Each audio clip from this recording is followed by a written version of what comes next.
Hello, my name is Ben, And my name's Josh. and welcome back to FPL graduates, and welcome back to another video. And yes, yet again, we're bringing on another guest to have a look at their FPL draft for the new season. It's exciting times, so we wanted to bring on one of the most consistent FPL managers we know. Isn't that right, Josh? Yeah, some crazy high ranks and multiple of them too. Trophyfpl. Let's get into it. So we are here with Mo, Trophyfpl, a fellow Juice pundit and a very consistent finisher. Mo, how are you doing? How are you feeling ahead of the new season? I'm good. Thank you very much. Thank you for having me. How are you two? Yeah, man, we're always good here. You know us. We're always bringing the good energy. Do you want to talk to us a little bit about your FPL history, Mr. Consistent? You know, go a little deep dive into that a little bit. Well, you say Mr. Consistent, but I've been playing FPL for a long time. So I was playing in the days when, if I'm honest, FPL wasn't like how it is now, which is almost a science. Players like you two, for example, super consistent using data, stats, and all sorts. Where when I first started playing, it was more like you pick your best players from your favorite teams and you just leave it. That's it.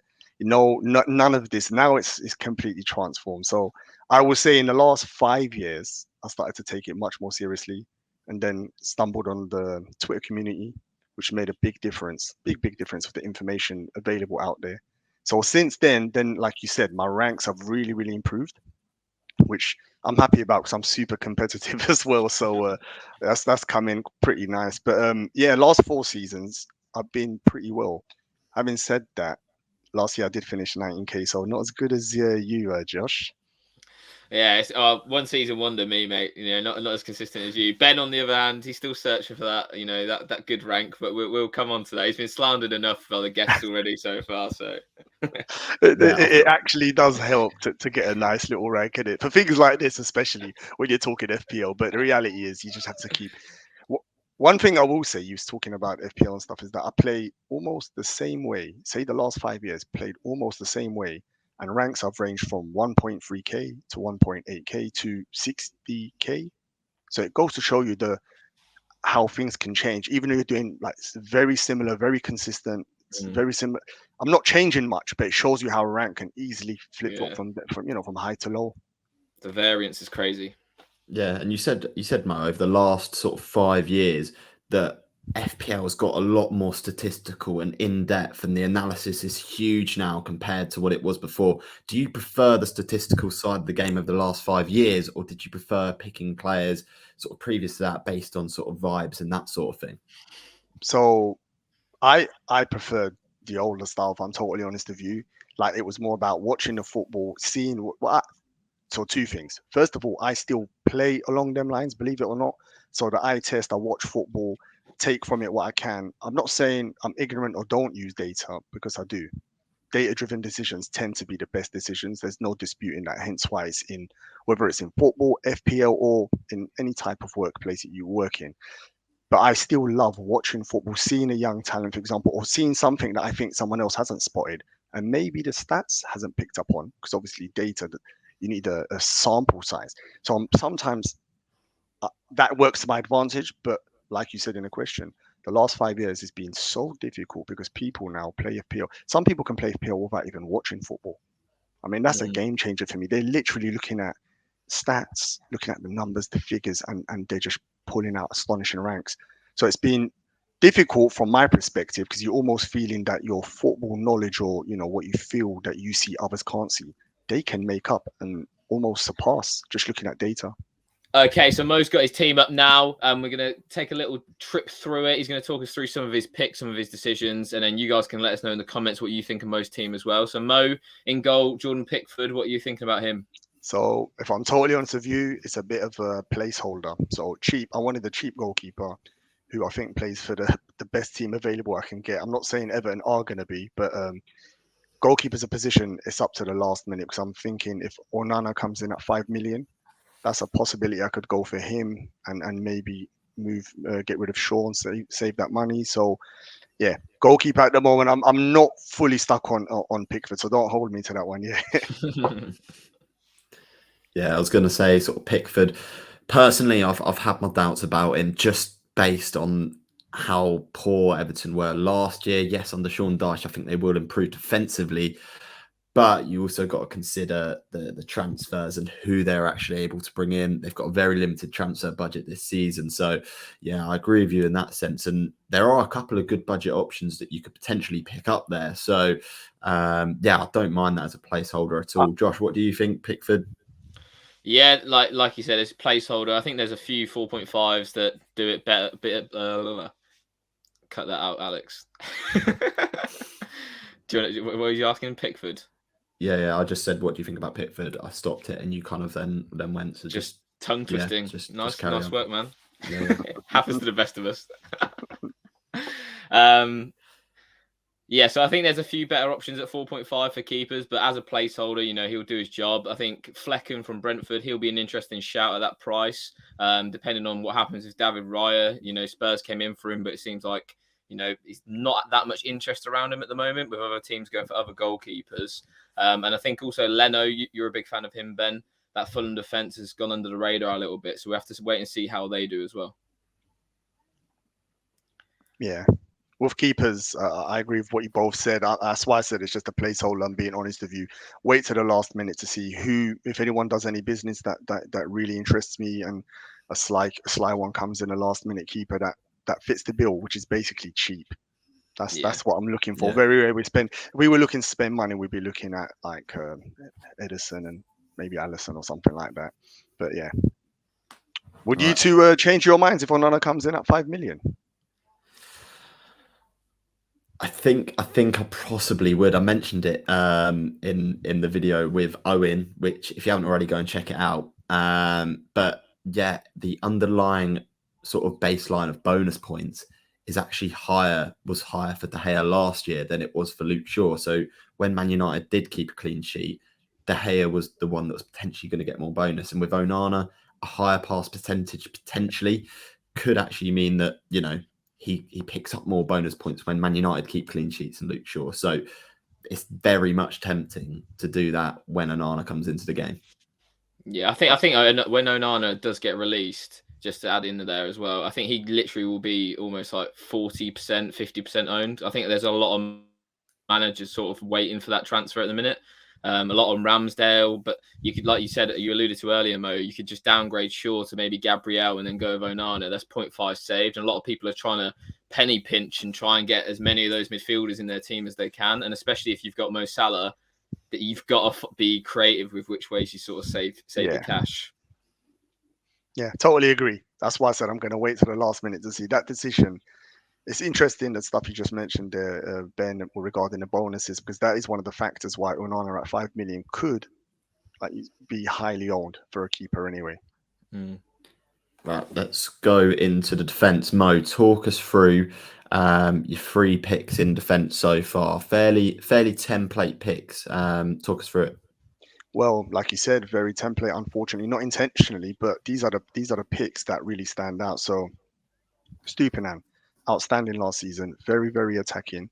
I know Brighton are not the best defensively, but their opening fixtures are lovely, and you'd almost hope a couple of clean sheets and maybe an assist, or dare I say, even a goal. He's that type of player, very, very attacking. So he's a no-brainer for me, especially at the start. Gabriel looks like maybe the most underpriced defender. Possibly, I'm looking at that for Arsenal's fixtures. Obviously, they challenge for the Premier League, so they're a top bracket team. Again, you can see why this is a template defense. He stands out as an easy pick for me. And moving on to Luke Shaw, really like him as a player. Even though he plays for Manchester United, I really like him as a player. Top player. Even when he plays centre back, he's excellent. So minutes assured, and when he's left back, I think he takes set pieces as well, sometimes corners and set pieces down the left hand side. So a nice easy pick. I mean, the frustrating thing for me is not having Trent. I really want Trent, but too expensive at 8 million. So you could argue the FPL got the pricing correct on that one. Otherwise, he would be in. Would you sort of find a way to get him in if he was 7.5? Maybe, yeah, but then it means at the detriment of midfield or up top, which we're going to move on to after. So that's the real problem I'm having there, Ben. Is like you said, there's certain players that we're trying to fit in, and we look at them maybe I look at them as essential. So yeah, it's a really tricky one. I really want Trent. He's most probably one of the most worrying not owns in my team, like standout players, because he could easily like a clean sheet and a goal or something. And he's and bonus points is carnage. It's a huge red arrow if you don't own him. Okay, so we're going to move up through to Mo's midfield, and it's pretty stacked. Do you want to talk us through double Brighton in there? That looks pretty tasty. Are you sort of set on those guys? I know you said you've sort of made this draft and not really looked at it too much, but are you sort of waiting for pre-season on them? What's your thoughts? Yeah, spot on. Pre-season is big for me. I know this splits again the community. People say that pre-season you don't learn nothing, but for me, I do take. For example, Matoma you could say is a first teamer, but in CISO with him, I would love it. He would be an astonishing enabler. I mean, he finished last season really, really well. Looks a lovely player. Whether or not though he's a first teamer, especially with my bench, that's a big, big worry. So that in pre-season, I need hints there, clues to see if he is locked in. If he is, I don't even mind if he's a 75-minute player. I think I'll roll with him because he looks like a player that is going to get him the end of things. And even if he doesn't play 90 minutes, he could cause enough damage and rack up the points. So so I never thought I'd be triple Brighton at the start of the season, but at the moment, they're in there. Matoma, I love him as a player. I saw him at first hand destroy Trent and many other top right backs. Really, really good player. Frustrating how many chances he missed last season. Like I mean, he done my head in, but I refuse to believe that can happen again. If he gets in them areas and keeps creating them chances, he's going to get the goals. So he's a player I like the look of. Nice, yeah. It's interesting with Enciso. I think his ceiling is like really high, like you alluded to. That's like he only needs 75 minutes. Yeah, and it's similar to like a lot of these players in your midfield. They don't need to play 90 minutes to haul, which is really, really important. There's also quite a few options you could move to as well off Enciso, like Andreas Pereira, for example. He's your 90-minute man. Pretty explosive, not as explosive as Enciso maybe, but someone who's reliable and like we've seen last season can tick along with a lot of returns. Your next three midfielders: Saka, Salah, Foden. Saka, the most owned FPL midfielder right now. Obviously on the pens, pretty self-explanatory. Salah though, a lot of people gone without him. I think he's only like 25% owned, which is like the lowest I think we've ever seen Salah owned. So being a Liverpool fan yourself, you think Salah over Trent? Yeah. I think Salah over Trent because I'm more likely to captain Salah. I'm not. I know everyone's saying Haaland perma captain, no problem. It's hard to dispute that with what he done last season. But when I looked at some of the stats last season, and especially when what was a bit of an eye opener for me when I saw the champion that actually won FPL, so clearly had the best season, only captained Haaland 18 times. So I feel that you need another player that's powerful and consistent enough to be able to go against that captaincy at times. Like it's going to be scary. There's nothing you can do about it. But from my perspective, I think Salah's the perfect player for that. And this season, the way the players we've already bought in, and we know Klopp as a manager, he's an attacking manager. He's never going to play a style of football that you take the back foot, you count. No, as soon as the whistle blows, we look to smash teams apart. And when we do get it right, which Manchester United, I think we smashed a couple of teams up last season, 3 or 4 teams. So when we do get it right, and Salah's going to be at the end of it. He will be at the end of it. So for me, it's strange to see him almost as a differential, but it's a lovely pick. And I know Liverpool's fixtures, people are a bit concerned. So Chelsea, they're an unknown quantity, and I'm reading centre backs are not fit. James might not be fit. And a new manager. So that who knows what to expect there. I wouldn't be surprised Salah to get a goal there. Bournemouth's the one that, as I said at the start of the video, is that if we're not playing at home and that fixture's rearranged or changed, that could hinder this. Because I'm captaining Salah against Bournemouth. Like that's end off. I don't care who Haaland's playing. I'm captaining him there. And then there's the Newcastle fixture, which is trickier, but again, Salah can score against anyone.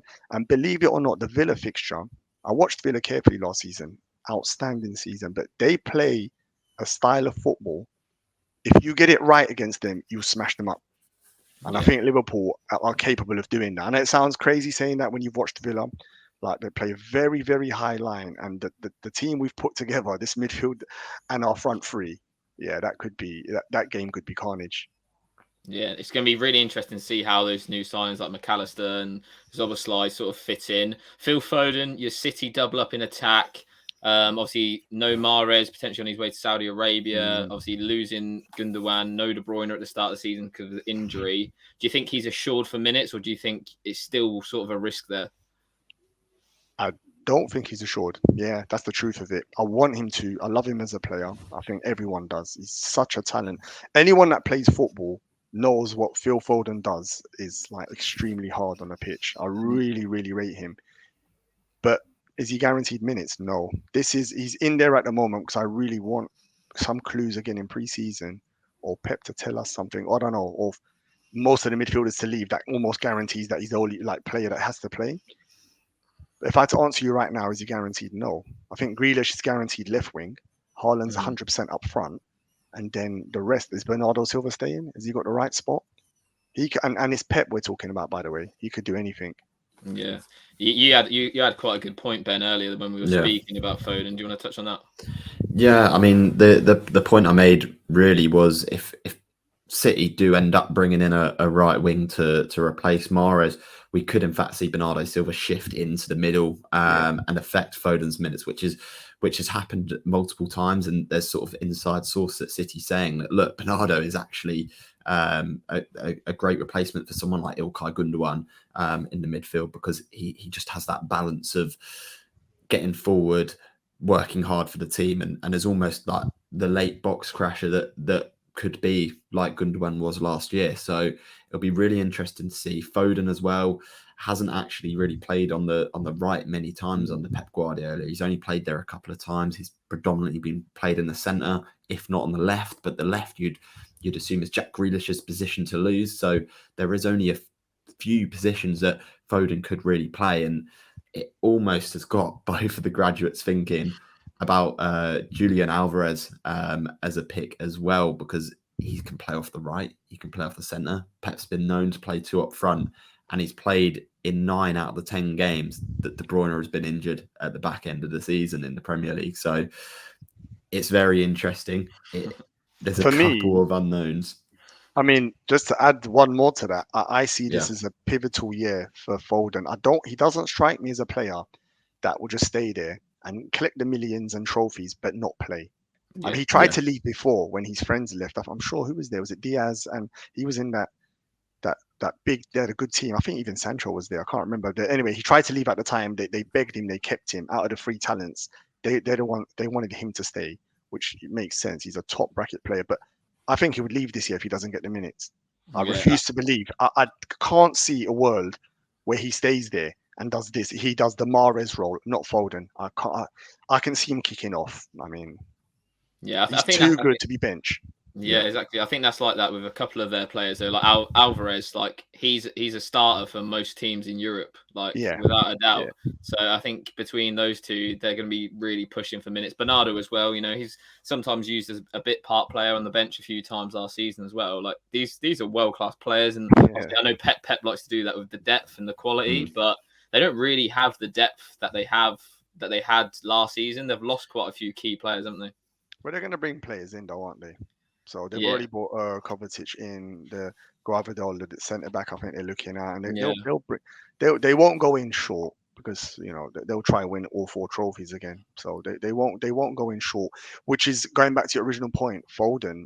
Maybe that's there because I'm wishing he does get the minutes and stuff, and I love that pick. But come start of the season, I could easily chicken out of that.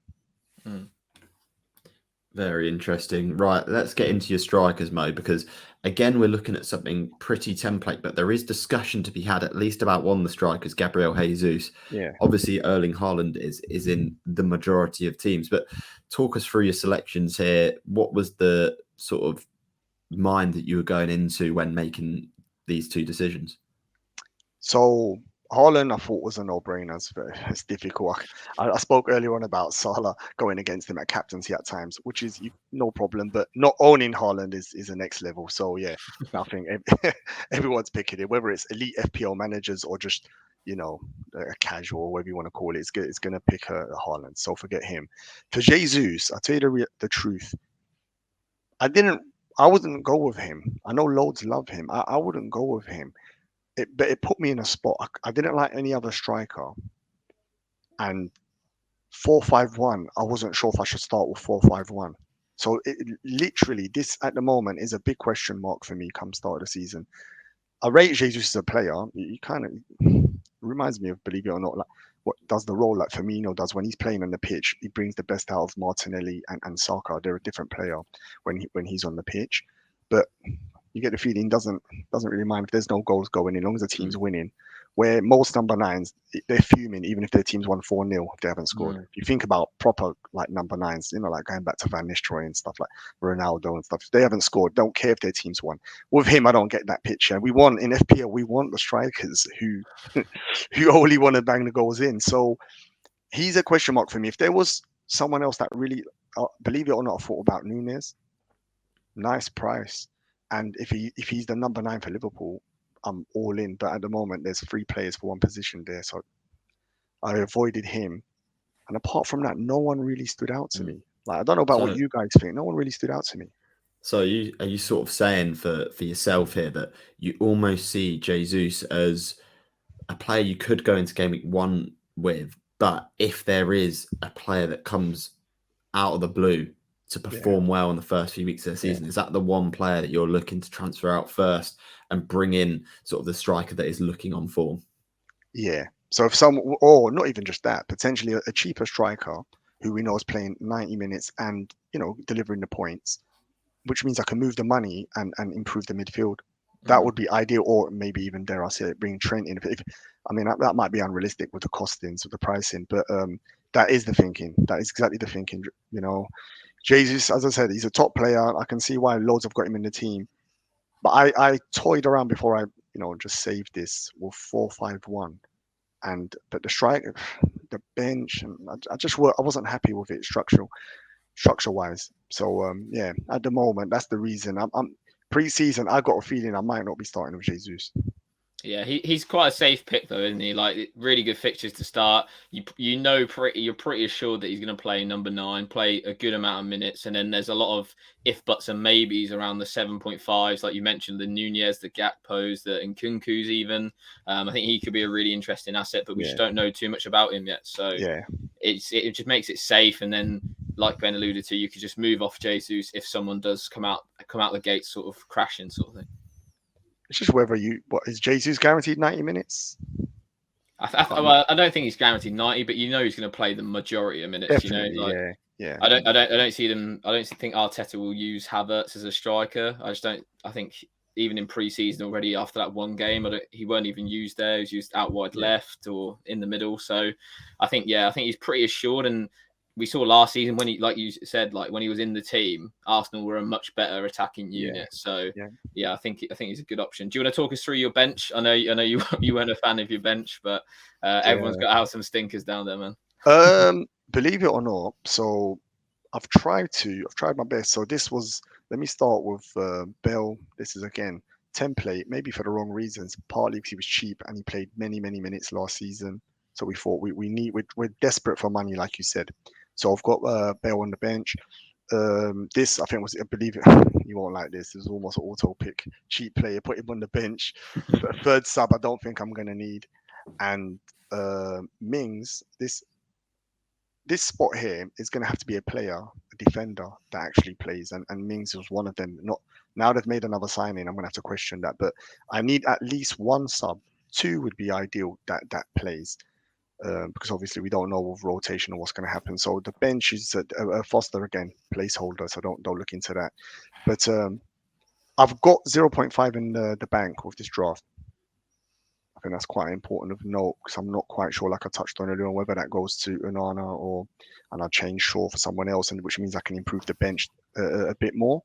But the bench I've not even considered too much. I needed at least 2 of them. Mings was the one I thought, if worst comes to worst, say Brighton do rotation or someone else, at least I know he's going to play. But having since then, they've signed, is it from Villarreal? Is it Pau Torres? Yeah, exactly. So even that, there you go. Yeah. Even Mings, believe it or not, had an excellent season last year. So I thought it was a nice pick to have on the bench. But yeah, even that I'm not too convinced with now. Yeah, now Tyrone Mings has got GOAT status in the FPL graduates history. He scored me like 47 points in about 8 starts last season. It was unbelievable. I actually remember that. That's when you know you're gonna have a good season. When Yeah, you've got man. players like that doing stuff like that, then yeah, you know you're onto one. Tyrone Mings goal and clean sheet. You love to see it. Yeah. I mean, with bench, I've not even thought by the end of preseason, I will have that much more refined. Like basically, I'll try to get 3 players that actually play, even if the last 2 are playing for lower teams and more than likely not to get any points, but 1 or 2 points, I'll take it. Okay, so that wraps up Mo's draft, and we're intrigued. Let us know, guys, what you think of his draft in the comments. Obviously, there's going to be some refinement, as I'm sure there is with you guys. Everyone's changing their teams at every given moment right now. Anything else to add, Josh? Yeah, no, I think it's a very good draft considering you've not really looked at it too much. Maybe some of the bench players, like you mentioned, need a little bit of chopping and changing, but that'll come with time. That'll come with pre-season, and I look forward to seeing it come game week 1, Mo. Thank you. Yeah, definitely. I'm one who doesn't normally get too carried away at the start. I normally I won't say last minute, but the last week is where all the work gets done. So for now, I just put a quick draft together, not even overthinking it.